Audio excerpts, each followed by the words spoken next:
Sebut saja namanya Pak Budi. Pak Budi ini menceritakan kisah hidup seseorang yang pernah diantarnya. Panggil saja namanya Pak Joni. Pak Budi ini adalah seorang tukang ojek. Dia pernah mendapatkan pelanggan yang saat itu asing baginya.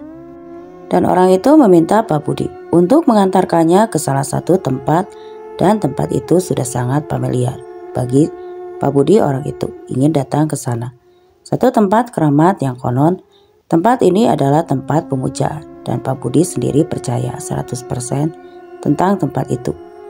Karena ia hanya mendengar kabar yang beredar, ya orang itu Pak Joni. Setelah mengantar Pak Joni dan bertemu dengan sang kuncen yang kerap disapa Mbah Warno, Pak Joni pun mengajak Pak Budi untuk masuk ke dalam.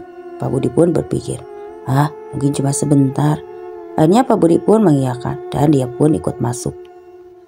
Mbah Warno pun mempersilahkan keduanya untuk masuk dan duduk di ruang tamu. Bagaimana anak muda? Apa permasalahanmu? Terus terang saja, Bah, saya saat ini dalam keadaan terlilit hutang dan jumlahnya ratusan juta. Saya datang ke sini mau minta tolong sama Mbah untuk membantu mengatasi masalah finansial keluarga saya, Mbah. Ujar Pak Joni. Jadi kamu mau persugihan? Iya, Mbah, saya mau melakukan itu. Sementara Pak Budi yang mendengar itu benar-benar dibuat kaget. Antara percaya dan tidak percaya. Ternyata orang yang diantarnya mau melakukan ritual pemujaan, pesugihan. Namun Pak Budi hanya mendengar obrolan antara Pak Joni dan Mbah Warno. Dia tidak mau ikut campur dengan urusan mereka. Mbah Warno pun kembali melanjutkan. Kamu ingin melakukan pesugihan kan? Untuk mendapatkan pesugihan itu tidak mudah, Pak Joni. Yang pertama, kamu sudah berkeluarga kan? Kamu harus mendapatkan izin dari istrimu dulu. Kenapa istrimu tidak diajak? Saat ini ia lagi kabur-kaburan, Bah. Kabur gimana? Ia kabur, Bah, karena sering ditagih sama rentenir. Saya juga tinggalnya pindah-pindah dan sekarang saya ngontrak di rumah yang tidak jauh dari sini, Bah. Mungkin sekitar 2 jaman. Jadi sekarang kamu tinggal di kontrakan? Iya, Bah. Begini, untuk bisa mendapatkan pesugihan, kamu harus mendapatkan izin dari istrimu. Dan untuk bisa lebih suksesnya lagi, kamu harus melakukan ritual pesugihan. Tentunya semua syarat-syarat harus kamu penuhi dulu. Iya, Mbah, dan syaratnya itu apa, Mbah? Syarat-syaratnya tidak mudah bagi kamu. Kamu harus mempersiapkan semuanya, mulai dari mahar sampai sesaji. Sebutkan saja, Mbah, jumlah maharnya. Terus terang saya tidak tahu dengan hal beginian. Jadi saya serahkan saja sama Mbah nanti. Tinggal totalkan saja ya. Ya sudah kalau begitu. Kamu maunya total maharnya kurang lebih sekitar 1 juta. Kamu sanggup? Banyak banget, Bah. Kalau kamu sudah punya mahar, nanti kamu kesini lagi. Mbah pastikan kamu akan jadi orang kaya. Yang penting maharnya disiapkan dulu. Ya sudah, Bah, saya permisi dulu ya, Mbah. Silahkan. Nanti kamu kesini bawa mahar Senin saja, dan nanti kamu selain melakukan ritual di Selasa Kliwon. Setelah obrolan itu, mereka pun akhirnya pamitan. Pak Joni pun pulang dengan wajah kebingungan. Kerutan di dahinya sangat jelas. Ia berpikir keras. Bagaimana caranya ia mendapatkan uang sebesar 1 juta rupiah? Buat makan sehari-hari saja kurang. Pak Budi, tolong jaga rahasia ini ya. Jika nanti suatu saat saya datang ke sini lagi, tolong diantarkan lagi ya, Pak. Oh, iya Pak Joni. Pak Budi pun mengiyakan. Pak Budi pun mengantarkan Joni ke rumah kontrakannya sekitar jarak waktu 2 jam. Di sana ada istri dan keempat anaknya yang masih berusia belasan tahun. Kamu masih sekolah enggak? Pak Budi pun bertanya kepada anaknya. Enggak Om, Bapak sama Ibu gak punya biaya, jadi saya putus sekolah.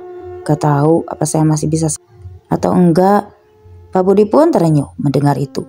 Dia juga yang merupakan seorang kepala keluarga dan juga memiliki anak.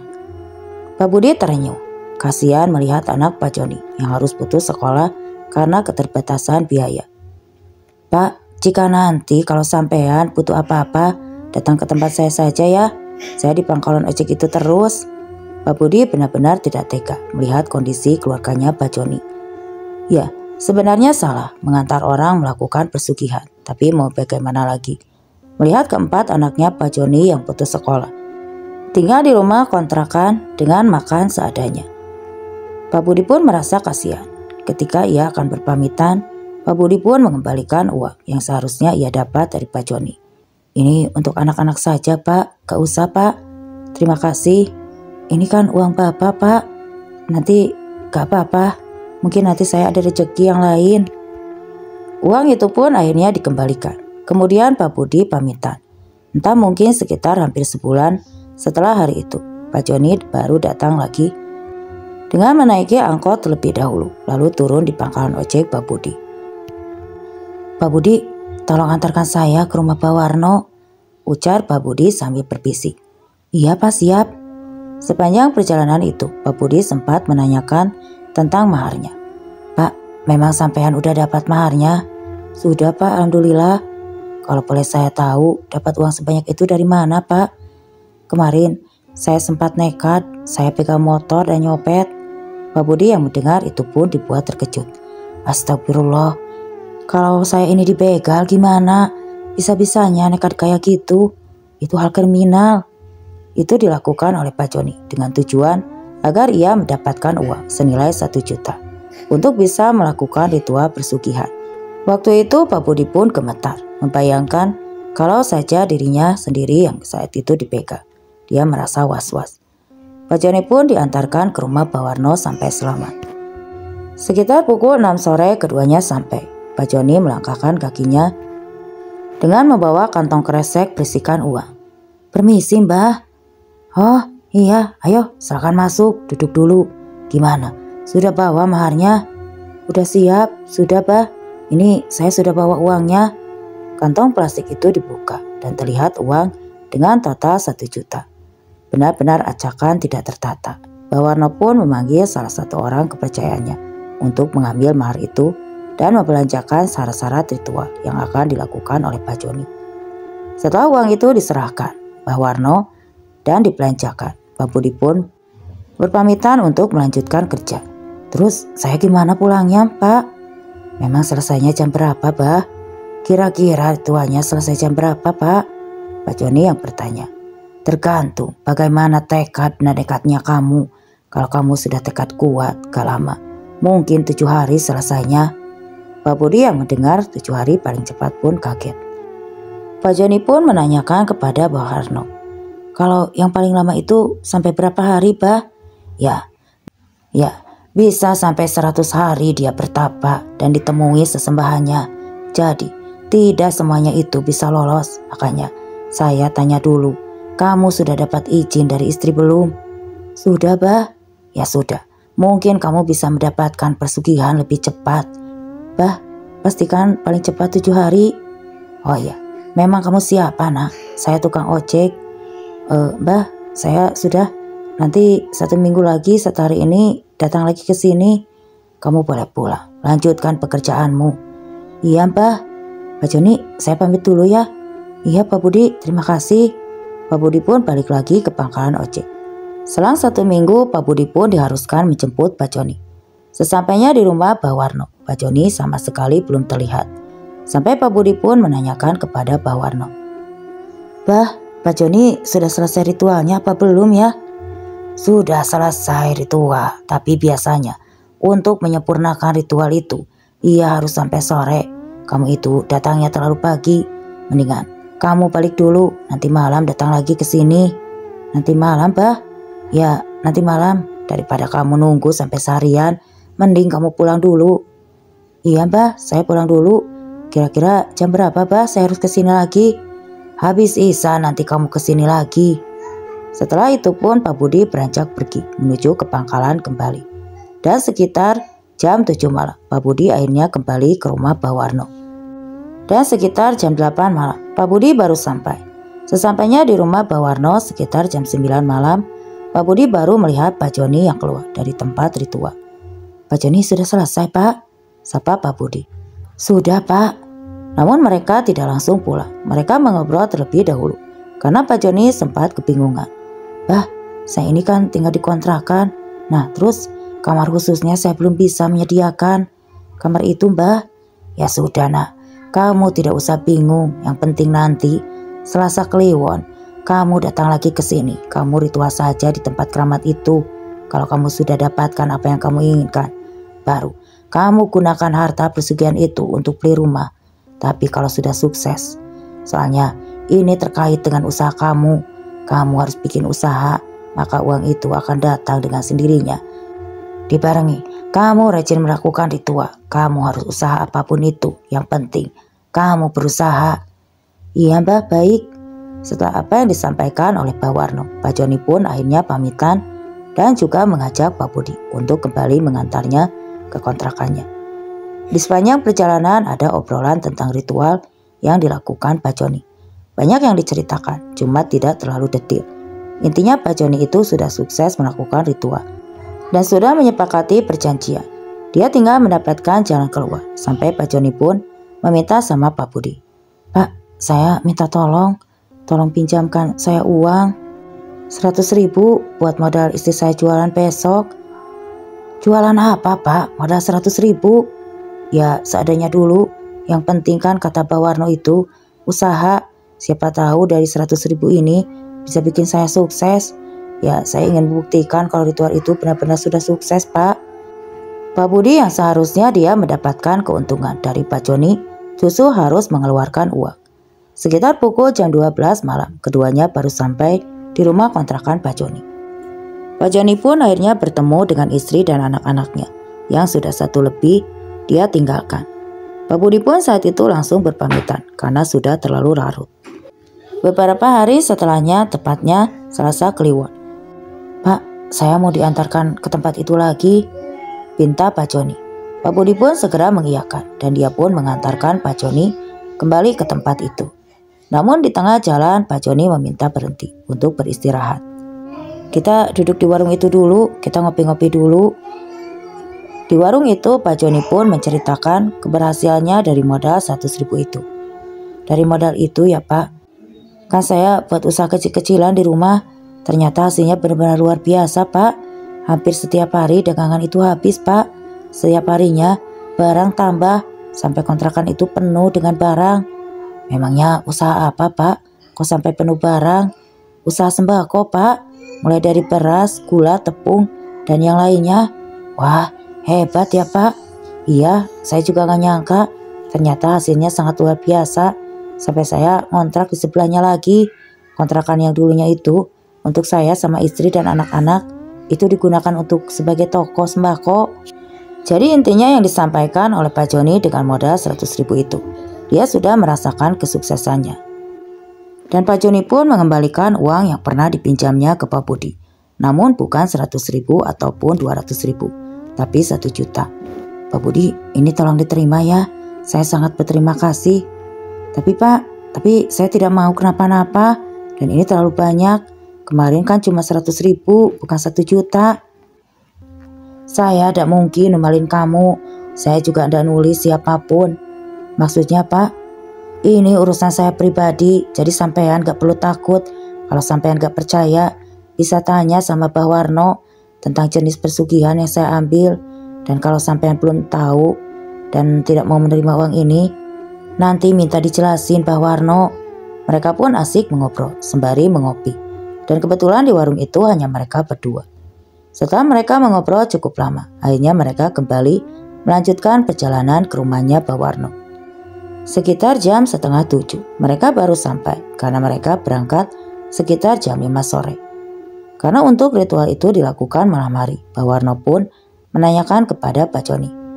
Bagaimana usaha kamu? Lancar? Lancar Pak. Terus gimana lagi Pak? Kamu harus tetap ritual dan kamu sepertinya sudah sukses. Iya. Ya begitu Pak, dan ini ada sedikit rezeki buat Simba. Tidak perlu, Simba ada butuh kayak gitu. Simba lebih memilih memperbuat diri daripada uang itu. Yang penting, malam ini kamu ritual dengan benar. Tapi sebelum ritual, kamu harus menik kembang dulu. Iya Pak, dan Pak Budi memilih untuk balik daripada menunggu sampai tengah malam. Tapi sebelum dia pulang, dia sempat menanyakan kepada Pak Warno. Saya mau minta penjelasan Pak. Sebenarnya jenis pesugihan apa yang dilakukan Pak Joni? Soalnya saya dikasih uang sama Pak Joni. Saya takut barangkali saya akan dijadikan tumbal. Kamu itu tidak mungkin bisa ditumbangkan oleh Pak Joni. Loh, kok bisa, Bah? Ya, tidak mungkin. Karena tanpa kamu, dia tidak bisa mendapatkan pesugihan. Jadi parawangannya, dia tahu siapa kamu. Jadi kamu terima saja uang itu. Terima apapun yang dikasih oleh Pak Joni. Baik, Bah, terima kasih. Setelah mendapatkan penjelasan itu, Pak Budi pun terima uang itu dan ia pun langsung pamitan. Saat sampai di rumah, uang 1 juta itu langsung diserahkan kepada istrinya. Pak, ini uang dari mana kok sampai dapetin 1 juta? Habis dapat orderan yang jauh, Bu. Tapi ini banyak loh, Pak. Gak mungkin dapat segini. Istrinya Pak Budi pun sama sekali tidak percaya. Karena baru kali ini ia mendapatkan hasil yang besar. Sampai akhirnya Pak Budi pun bilang kalau itu adalah uang dari orang yang dia antar dan dia orang kaya. Tapi Pak Budi tidak memperpanjang ceritanya. Setelah malam hari tiba, Pak Budi pun berpamitan dengan istrinya.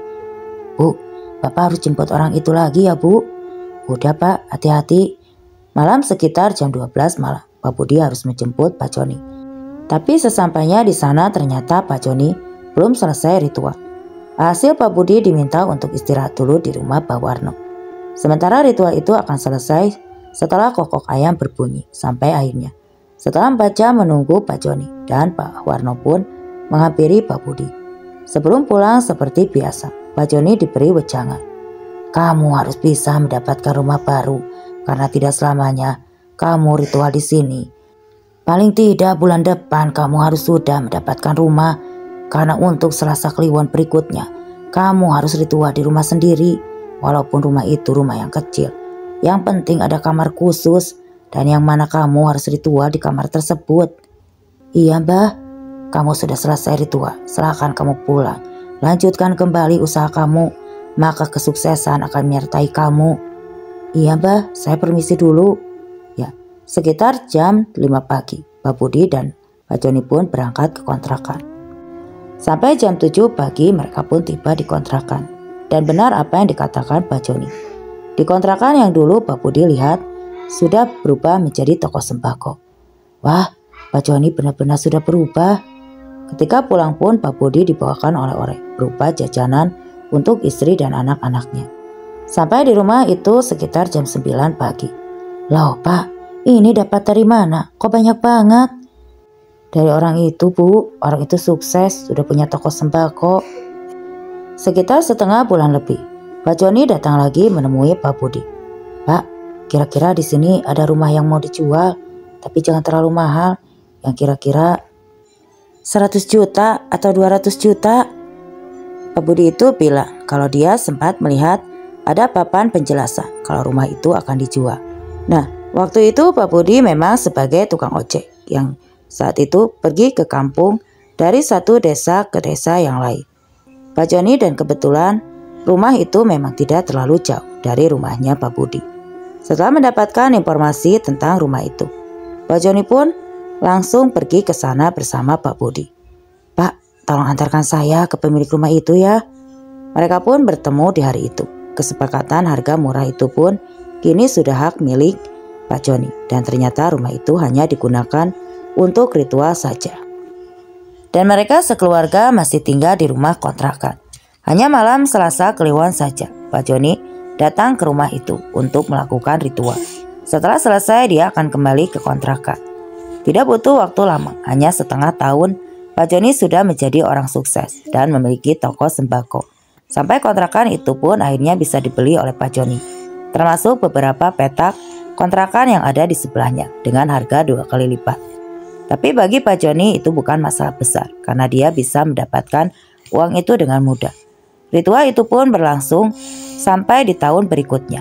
Keempat anaknya yang putus sekolah pun kini sudah bisa mulai melanjutkan pendidikannya. Selang 5 tahun kesuksesan Pak Joni sungguh luar biasa. Hasil dari persugihan yang Pak Joni lakukan pun mulai dibelikan aset-aset yang berada di kampung istrinya, yaitu yang ada di Jawa Barat. Mulai dari sawah, perkebunan, dan lain-lain.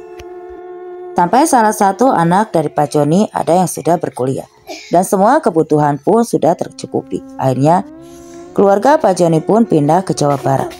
Sementara Pak Joni masih sering bolak-balik ke rumah barunya untuk melakukan ritual. Sementara toko sembakonya kini dijual. Pak Joni sendiri memiliki beberapa usaha yang sukses. Semua tidak berhenti begitu saja. Ritual pesugihannya kini sampai 15 tahun berjalan dengan semestinya, sesuai dengan harapan.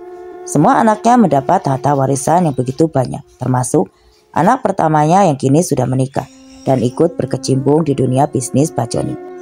Namun ada satu hal yang terjadi pada Pak Joni. Pak Joni sudah jarang lagi melakukan ritual di Selasa Kliwon. Tiba-tiba saja istrinya Pak Joni yang bernama Bu Sarah datang menemui Pak Budi. Dan dia mengabarkan kepada Pak Budi kalau Pak Joni jatuh sakit dan dia meminta untuk Pak Budi menjenguknya.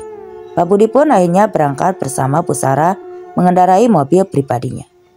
Saat itu keadaan Pak Joni sudah sangat memprihatinkan. Dan keadaan itu bukan berlanjut sebulan atau 2 bulan, melainkan selama 5 tahun.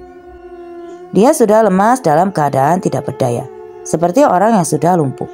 Ada satu penjelasan dari Pak Joni terkait dengan jenis persugihan yang tidak lain adalah jual umur. Nah, dalam keadaan dia terbaring lemas, Pak Joni sempat menyampaikan ke istrinya, "Bu, tolong ibu gantikan aku untuk ritual." Dan memang benar, Bu Sarah melakukan ritual sendiri. Sementara Pak Joni itu dari bulan ke bulan sampai 5 tahun itu keadaannya sangat memprihatinkan. Tubuhnya sudah tinggal tulang sama kulit. Setelah kejadian itu, Bu Sarah benar-benar melakukan ritual itu sendiri, melanggengkan persugihannya. Sementara itu Pak Joni keadaannya sudah sangat memprihatinkan dan sudah waktunya tiba. Sesuai perjanjian awal dengan sesembahannya, akhirnya Pak Joni meninggal dunia. Dan setelah meninggalnya Pak Joni, Bu Sarah juga mengalami sakit yang hampir sama. Jadi sebuah hal yang sangat aneh bagi Pak Budi. Baru kemarin Pak Joni meninggal, tapi tiba-tiba Bu Sarah jatuh sakit. Dan sakitnya itu, Bu Sarah sampai anak pertamanya itu yang bernama Rama kelimpungan. Bu Sarah sempat berpesan sama Rama, "Rama, usia ibu tidak lama lagi. Kamu masih pengen hidup enak atau pengen hidup susah kayak dulu di kontrakan? Gak punya rumah dan makan seadanya? Ya gak mau dong Bu, aku kepingin jadi orang sukses. Sudah enak kayak gini. Kan gak mungkin kita jadi orang miskin lagi Bu. Kita kan punya segalanya." "Mungkin kamu bisa ngomong kayak gitu, tapi ibu sendiri ini sudah didatangi terus-menerus sama bapak kamu. Ia berpesan sama ibu kalau apa yang sudah dia lakukan itu harus diturunkan ke kamu." "Apa sih Bu? Bapak pesan apa?" "Kalau kamu pengen sukses, hidup kamu nyaman, lakukan apa yang sudah Bapak lakukan. Karena ibu sendiri sudah tidak kuat." "Apa sih Bu?" Obrolan itu pun didengar Pak Budi yang kebetulan datang berkunjung dan duduk di ruang tamu. Sampai Bu Sarah akhirnya menjelaskan secara gamblang ke anak-anaknya, "Begini, di antara kalian anak-anakku yang ingin meneruskan apa yang sudah bapak kalian lakukan, yaitu sebuah ritual di kampungnya Pak Budi." Sambil memandang ke arah Pak Budi, "Maksud ibu itu apa? Kalian semua itu bisa hidup enak dari bapak kamu yang rela mengorbankan dirinya demi kalian. Dan ibu ini juga sudah sadar ibu pasti akan menyusul bapak kamu. Dan ibu tidak lama lagi. Jadi pesan ibu, siapa yang akan melanjutkan apa yang sudah bapak dan ibu lakukan?"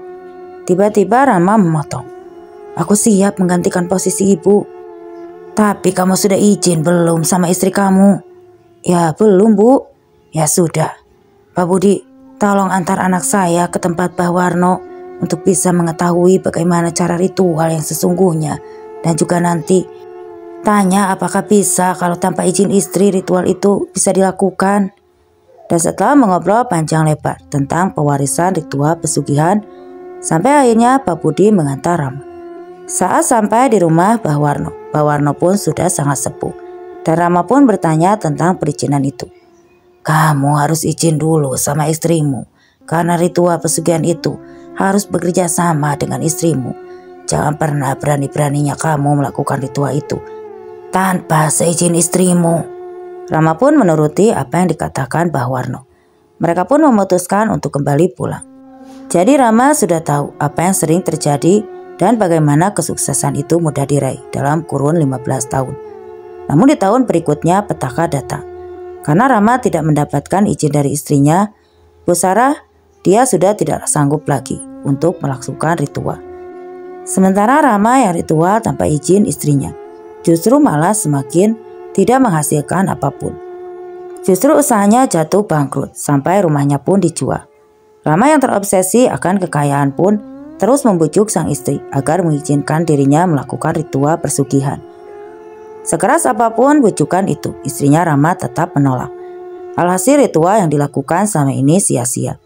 Harta kekayaan yang dimiliki keluarga Bajoni pun habis akibat ritual itu tidak dilakukan dengan semestinya. Kesuksesan yang pernah diraih oleh Bajoni sekeluarga itu hanyalah tipu daya iblis untuk semakin menjerumuskan pelaku dan keturunannya agar tersesat.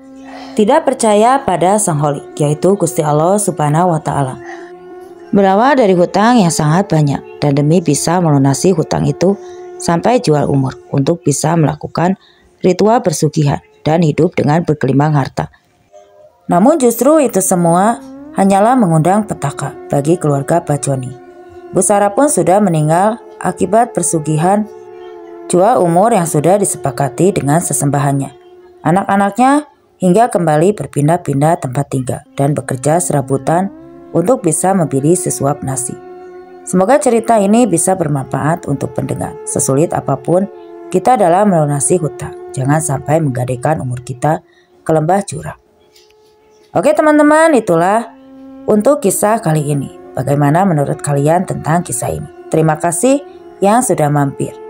Semoga cerita yang saya bawakan kali ini dapat menghibur kalian. Wassalam.